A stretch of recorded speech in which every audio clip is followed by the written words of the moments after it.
Yo, Theo here with kind of a super saiyan hairdo. So I just broke a 48-hour fast and now I'm in here pumping iron as usual. So to those already subscribing, I'm sorry you get kind of a recycled video here, but I wasn't really happy with how my fat loss video turned out. It was kind of unstructured, good info I think, but in a weird order. And I don't have the time to shoot a completely new video, so just made a better cut, a little shorter, better flow. So please enjoy the 2.0 version of how to forge your own fat loss plan. So first of all, let's just say that I'm a promoter of prolonged fasting as a great overall health practice, but also for weight loss purposes. Contrary to what many think, you're not starving yourself if you don't eat for, say, 3 days, as long as you have body fat to take from. There's a lot of good cleansing effects that take place in the body, like autophagy, the removal of old damaged cells and regeneration of new healthy ones. And if you're like me, into building muscle, the most amazing part is that fasting causes a big spike in growth hormone, which means fasting is actually very muscle sparing. You're prone to burn mostly body fat in a fasted state. So that's pretty cool. That being said, in this video I will try and lay out the general mindset and ideas in order for you to be able to forge your own weight loss plan. Use the scale only for measuring the trend. Don't set a certain goal in numbers if you're not, an athlete and have to make a certain weight class or something. Go by what feels good and looks good to you in the mirror. Just be honest with yourself. Many people get a strange relationship to the scale, but here's how you use it. You weigh yourself at the same time of the day every time you weigh yourself.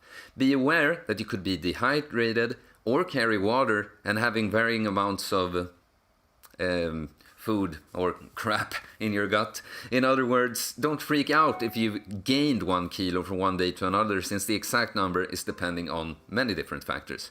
What you do is you look at the trend and see if all weights you've logged will make a negative curve on the y-axis of a diagram. Many tools we use are blunt, but still useful, and we're gonna come back to that. Eating frequency. Turns out most people eat on a 15-hour eating window today. Just reducing that eating window down to, say, 8 hours can help you regain insulin resistance and therefore better working appetite/hunger mechanism. Also, for some people it's just an easy rule to follow, going by time instead of calories. Again, if you're going to do intermittent fasting, find an eating window that works for you and your life and your schedule. Eating frequency can also be about which days you eat on. If you only have like 5 kilos to lose, and especially if you're active and never tried prolonged fasting before, I understand that it can seem tough to just stop eating. But if you're more overweight than that, and especially sedentary, I'll tell you right now, you should use at least 48-hour fasts and probably 72-hour fasts. You have a lot of stored energy to eat from. The only tough thing will be withdrawals. Your body is actually doing great. This is how you get rid of food addiction for real, and it will be so much faster than any other alternative. Food choices, macros.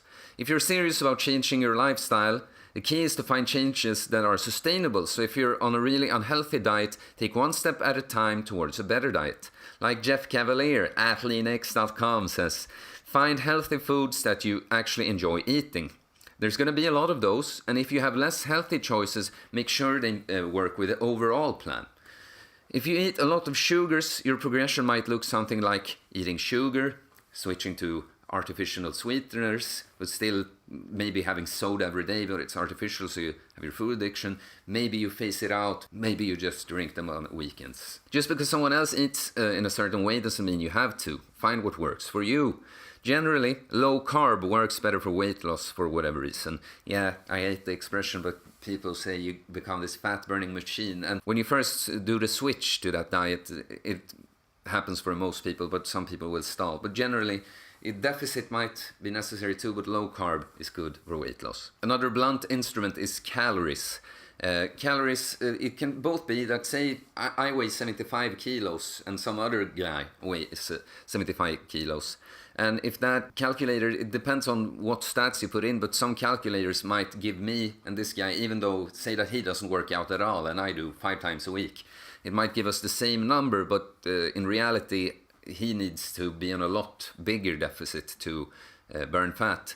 So you have factors like that, and also all foods, we can measure how many calories are in the food, but not how many we can absorb. Like something might contain 1000 calories and you can absorb almost all of it, and something you can maybe only absorb 70% of, or something like that. So you have to learn, you have to be aware. I don't log my food, like write it down, but be aware of your food choices in some way at least, and see if some calories are more calories for you than others. Cardio. Yeah, like I said, cardio is not the most important tool for burning fat, but it's still useful and it's healthy in other ways, and it doesn't hurt. So if you are running, if you like jogging, I mean, keep doing it, but jogging is one of the worst ways if the purpose is actually burning fat. You get very little bang for your buck. Like compared to the effort level, how much fat you burn is not great. Walking is actually the best for many reasons. Like it can be nice. I can go on a walk with a friend, or I live near a forest. I can just go out to take a walk there. You can actually go for a walk. But the best thing about walking is you can just make a lifestyle change so that you walk. Use it as a tool of transportation instead. Like if you have to be somewhere in an hour, think to yourself, do I really have to take the bus? Do I have time to take a walk there? So walking, or just low intensity cardio basically, but since walking is the way we move around a lot. So the good thing about low intensity cardio is most people can do it for a really long time if they want to, and also it can be practical. Resistance strength training, like lifting weights, of course, it's fun, you get cool muscles and stuff, but also, the difference is that cardio burns more calories like right when you do it than lifting weights does, but gaining more lean muscle mass will make you burn a lot more calories overall, because that tissue just needs more energy. So not immediately, but in the long term, building some muscle is a great tool for managing weight. Be honest with yourself always. Know if something is truly a cheat, like you screwing up, or if you effectively tweaked something into your plan, because sometimes you do. Maybe, you skipped lunch because you're gonna have a big dinner with friends, something like that. If you do screw up, don't beat yourself up over it. Failures are necessary steps to victory, and it's all about the big picture.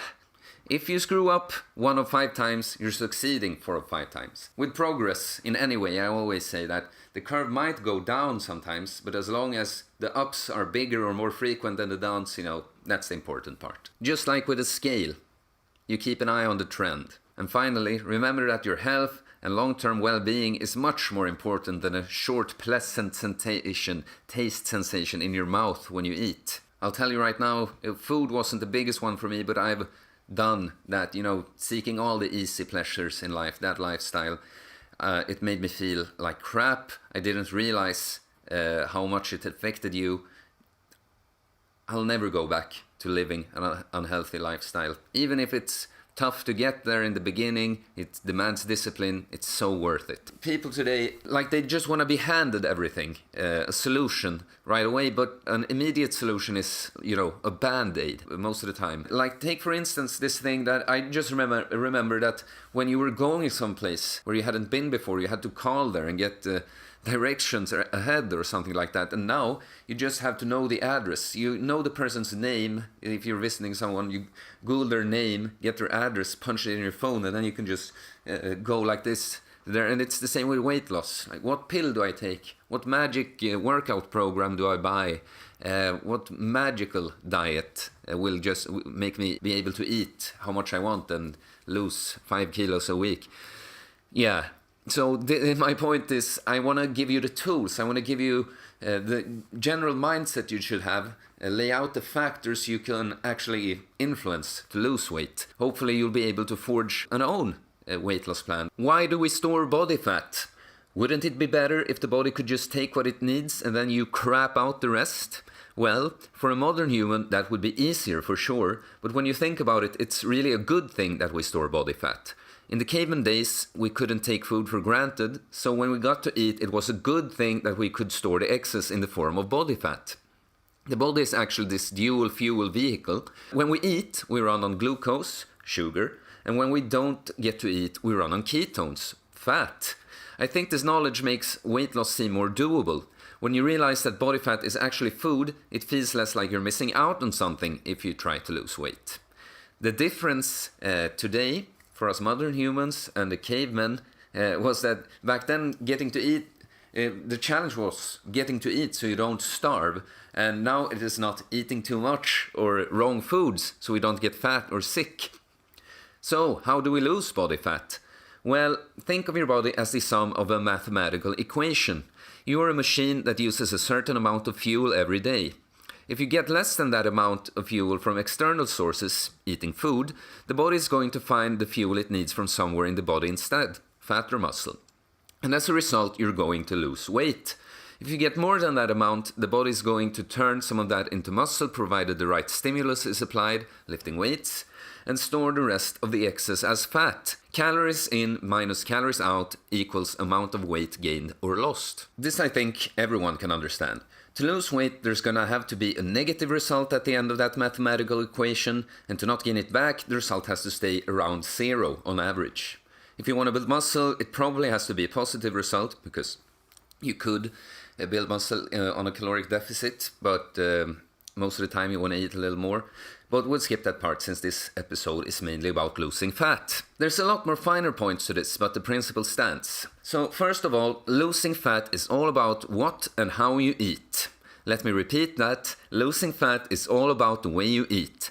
It's not about logging hours of cardio on the training bike and then maybe even thinking you can eat like crap. It's about how you eat. When it comes to eating, it's all about your total calorie intake, food sources and macronutrients, protein, fat, carbohydrates, and eating frequency, how often you eat. You have to figure out a way to combine these three into a plan you can follow. You have to figure out how much of which foods you can eat when. First of all, you'd want to figure out what your daily calorie maintenance is, the amount of calories you need to stay at your current weight. You Google calorie calculator, something like that, punch in your stats and get a number. This number should be pretty accurate unless you're very overweight. Because if you're very overweight, the formula might not work because you can gain so much more fat than muscle, so it might give you a very high number that you won't lose fat on. But for our example here, let's say this number is 2,500 calories. Now, a traditional bodybuilder cut is one where you're still eating on a high frequency on a daily basis, but eating less than, in this case, 2,500 calories. 500 calories is often the deficit you start at. I think that's very bad for a whole lot of reasons, but mainly that it's unhealthy to spike insulin that often. It leads to inflammation, diabetes, and food addiction.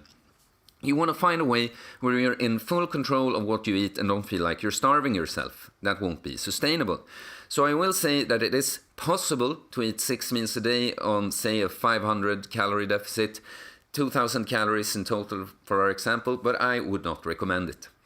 So since we're not talking about cutting down for a bodybuilder show or even Beach 2020, but forever, our focus will be on forging our own way of eating that is sustainable. It's going to be a trip where you try different things and find out what works for you. So don't get discouraged if you're having a hard time in the beginning.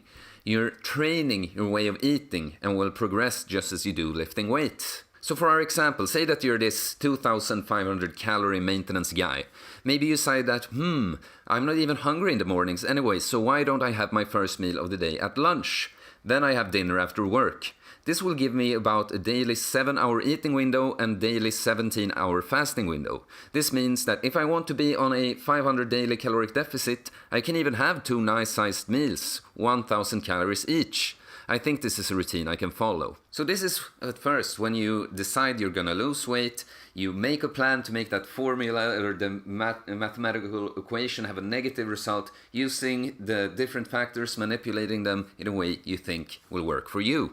But then you might run into problems after the initial plan. Maybe the number the calculator gave you was too high, so you have to try and push the calories down a bit more. Maybe you've been so sedentary for a while that your metabolism has drastically slowed down and something like 3 10-minute walks would ramp it up a lot. Maybe the foods you're eating aren't keeping you satiated long enough, so you have to experiment with food choices. So say the 2,500 calorie maintenance guy finds that he becomes really hungry in the evenings, eating on this deficit, so he sometimes fails and has a snack in the evening. So he decides to try out a low-carb diet for a while because he's heard that higher fat diets keep you satiated for a longer time, and wouldn't you know it, that kind of food was a good choice for him to stay full and content for the whole day. Now he's able to stick to his picked eating frequency and caloric deficit with ease, and his fat is starting to drop. There are many different tweaks you can do. Say that you're someone who wants to try eating one meal a day, but the problem is you feel really full when you try to eat everything you're having in one sitting, and then you still get hungry in the evenings. Maybe you try stretching it out to not eating one meal in 1 hour, but maybe 2 meals in 4 hours instead, and voila, now you're able to eat enough to stay comfortably full on a deficit. So does that make sense? Our 2,500 calorie maintenance guy forging his first weight loss protocol. Your plan might look a lot different, but I hope this makes it clear which factors you can play around with to make this weight loss happen. Like I said, I promote prolonged fasting mainly, as I find it far superior to all alternatives as long as you're not on steroids, I think. But that doesn't mean that there aren't other ways, and if you can make a plan to lose the weight and keep it off, then hey, you're doing a lot better than most people. So hopefully you understand what you need to do, the mindset of it. I'm not gonna have as much time, but I will try my best to put out more content. You can encourage me by liking the video, subscribing, recommending to friends. Yes, and just because this was about weight loss, I want to recommend Snake Diet Maya. Search for her here on YouTube. She started out at 500 pounds and she's living with Cole Robinson to fast down to normal weight. And I've thought since day one, I just feel it, that she's gonna do it. So you can watch her for some inspiration. Alright, take care everybody.